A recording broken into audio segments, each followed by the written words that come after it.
Yemen में जिस भारतीय महिला निमिषा प्रिया को फांसी की सजा सुनाई गई थी, अब उन्हें लेकर एक बड़ी अपडेट आई है। दावा किया जा रहा है कि निमिषा प्रिया की फांसी की सजा रद्द कर दी गई है। एक अमेरिकी सामाजिक कार्यकर्ता और ग्लोबल पीस इनिशिएटिव के संस्थापक डॉक्टर के पॉल ने यमन की राजधानी सना से एक वीडियो संदेश जारी कर बताया कि निमिषा प्रिया की फांसी की सजा रद्द कर दी गई है। ये फैसला भारतीय कूटनीति, मानवीय प्रयासों और कई अंतर्राष्ट्रीय मध्यस्थों का नतीजा है। डॉक्टर पॉल ने यमन के कुछ नेताओं के सहयोग की सराहना की है और बताया है कि यह सफलता पिछले 10 दिनों की लगातार कोशिशों और प्रार्थनाओं से हासिल हुई है। उन्होंने प्रधानमंत्री नरेंद्र मोदी का भी आभार जताया और कहा कि भारतीय राजनयिक अब निमिषा को सुरक्षित रूप से भारत लाने की तैयारी कर रहे हैं। उनका दावा है कि निमिषा प्रिया को अब ओमान, जेद्दा, मिस्र, ईरान या तुर्की के रास्ते भारत लाया जा सकता है। इसके लिए भारत सरकार से सुरक्षा व्यवस्था समेत कई अन्य पहलुओं पर बातचीत हो रही है।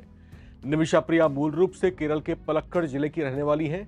वो साल 2017 में यमन में वहीं के एक नागरिक की हत्या के आरोप में दोषी पाई गई थी और 2020 में उन्हें वहां की एक अदालत ने फांसी की सजा सुनाई थी। इसके बाद 2023 में यमन के सुप्रीम जुडिशियल काउंसिल ने उनकी अंतिम अपील भी खारिज कर दी थी। उनकी मां प्रेमा कुमारी ने बेटे की रिहाई के लिए यमन जाकर दया की गुहार लगाई थी। यहां तक कि केरल के एक सुन्नी मौलवी ग्रैंड मुफ्ती ने भी यमन के धार्मिक नेताओं से हस्तक्षेप करने की अपील की थी। इस मामले में भारत सरकार ने भी सक्रिय भूमिका निभाई। विदेश मंत्रालय ने बताया कि भारत सरकार यमन के अधिकारियों के संपर्क में था और निमिषा को राहत दिलाने के लिए शरिया कानून के तहत क्षमा की संभावनाएं तलाशी जा रही थी। 16 जुलाई को उनकी फांसी तय थी, लेकिन भारत की कोशिशों से इसे पहले टाल दिया गया और अब फांसी की सजा पूरी तरीके से रद्द कर दी गई। इस तरह की अपडेशन सब आ रही हैं। डॉक्टर पॉल की भूमिका इस रिहाई में बेहद अहम मानी जा रही है। उनका जन्म आंध्र प्रदेश में हुआ था और उन्हें आधुनिक गांधी कहा जाता है। उन्होंने अमेरिका में रहकर ग्लोबल पीस इनिशिएटिव और GUM जैसी संस्थाएं बनाई हैं।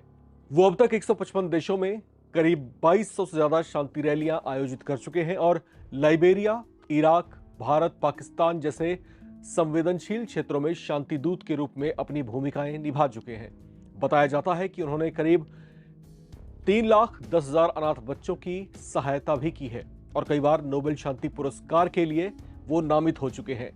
इस पूरे मामले से साफ है कि जब सरकार, समाज और अंतर्राष्ट्रीय समुदाय एकजुट होकर किसी मानवता से जुड़ी लड़ाई में आगे बढ़ते हैं तो असंभव दिखने वाले फैसले भी पलटे जा सकते हैं।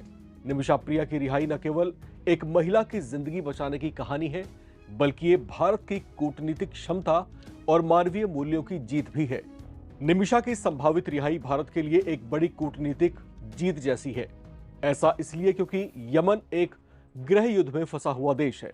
भारत के यमन के साथ कोई औपचारिक कूटनीतिक संबंध भी नहीं है। इसके बावजूद भारत ने मिडिल ईस्ट में अपने प्रभाव के दम पर निमिषा की कानूनी लड़ाई में मदद की। भारतीय विदेश मंत्रालय के प्रवक्ता रणधीर जायसवाल ने पिछले हफ्ते बताया था कि भारत यमन के अधिकारियों के साथ लगातार संपर्क में है और निमिषा के लिए हर संभव सहायता प्रदान कर रहा है, जिसमें अब कामयाबी मिलती दिख रही है। उम्मीद जताई जा रही है कि निमिषा प्रिया जल्दी ही रिहा होकर भारत लौट आएंगी, लेकिन इसके बीच में कई और अड़चने भी हैं। वो अड़चने क्या हैं, उस पर हम और विस्तृत बात करेंगे जब और तमाम अपडेट्स आएंगे। फिलहाल इस खबर में इतना ही। बाकी तमाम अपडेट्स के लिए आप लगातार बने रहें